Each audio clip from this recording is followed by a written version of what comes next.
this is Tom Wood and Max Pollard with the fifth video in the series of What's New with the Automotive Eagle N series. This particular session has to do with price updating tools and improvements to help you better manage your pricing within the Eagle system. So Max, with no further ado, if you'd let us know what's new. Absolutely, Tom. So talking about pricing tools, I'm going to be going pretty quickly on this, but there's a lot of tools we have available for the automotive customer to be able to manage their pricing. And this is not even a complete list here, but actually first we'll talk about data sources. Then I'm going to look at enhanced pricing formulas. We'll talk about step pricing. We have a concept of a master price file. And then as well, we have a lot of tools for helping you not only manage your regular selling price, but also manage promotions. So the first part is the pricing tools. Where do we get our prices from? And the Eagle has various tools. Data import's been around for a while. Power Pricer as well. The Power Pricer may be a tool you're familiar with from some of our other platforms. We have the ability to update from an ADIS warehouse as well as vision pricing. So if your warehouse has one of our vision systems, they'll be able to very easily manage price for you. We also take some regional pricing from a couple of our national warehouses. But the key to this is that the goal is for us to help you manage your costs and margins so that you can be as profitable as possible and as dynamic as you need to be from those pricing inputs. Because we all know it's a very competitive market out there, and you have to be able to keep your prices in the right place. So one of the major tools we have is what we call enhanced price formulas. And these allow you to automate that pricing process. Once the pricing data is in the Eagle, you apply these price formulas so you don't have to go through line by line making a price decision. And we can even have rounding come into play to help you maintain, those pennies. And this is just a quick look at a pricing formula screen, which gives you an example where we're able to track or make pricing by line, subline. You'll notice over there on the right, even by popularity, so that if it's a slower moving item, we can have it automatically raise the price because we assume it's going to sit around longer, we should charge more for it. And you can automate those kind of strategies in the Eagle so that they're pretty much hands-free. You do have the ability to review these results, so any of the different pricing inputs all go through the item price change file so that you're able to review what is the effect of this price file going to be on my store.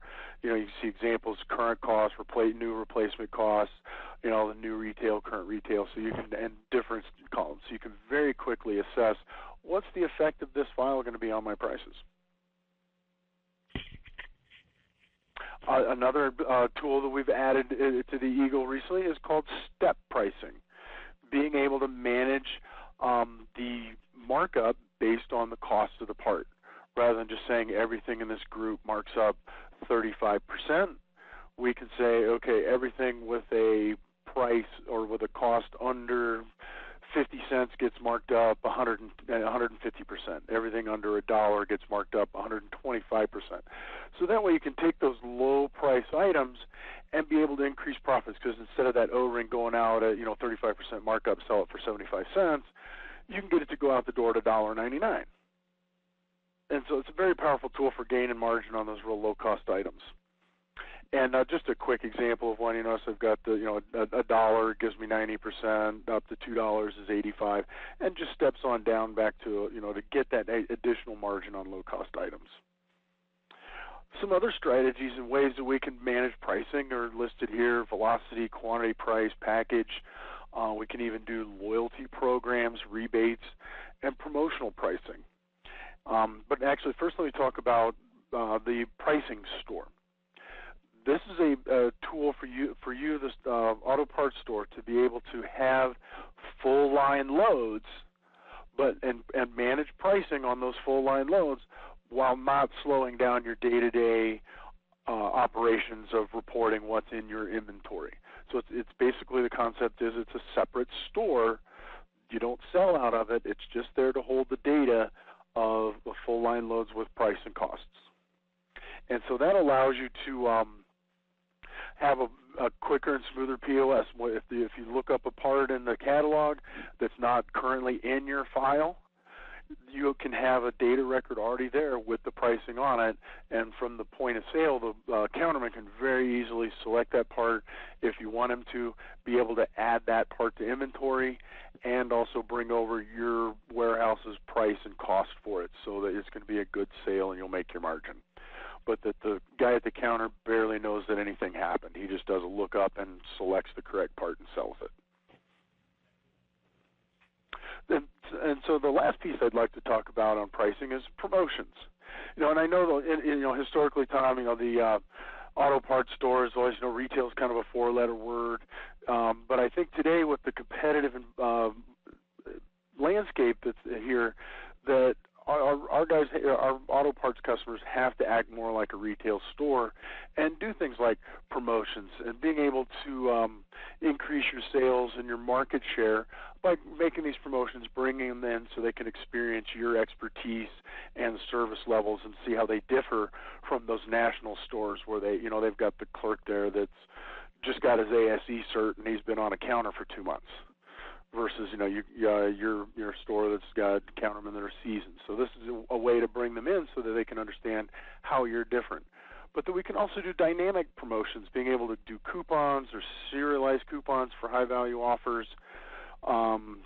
Being able to target just your loyalty customers. So you could create a promotion. Tools 20% off this week, only if you're a member. And also be able to do leveled loyalty. So if you've got customers that only buy a little bit, they get a little bit of an offer. But really, in the end, the whole point of a loyalty program is not so much to reward the customer, although that's how you bring them in. But the idea is that you're getting information about your customers so you can understand their buying habits and make sure that you're meeting their needs. And also, so these tools with the dynamic promotions allow you as a small auto parts store, to be able to operate and look like a national chain type of store with these sorts of promotions. That's right, Max. Be able to compete head-to-head with the big boxes.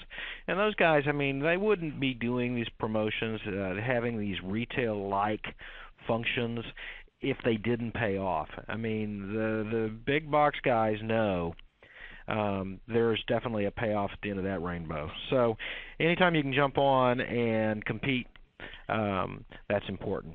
Max, once again, I thank you for helping us look deeper at what the new Eagle N Series comes to bring us.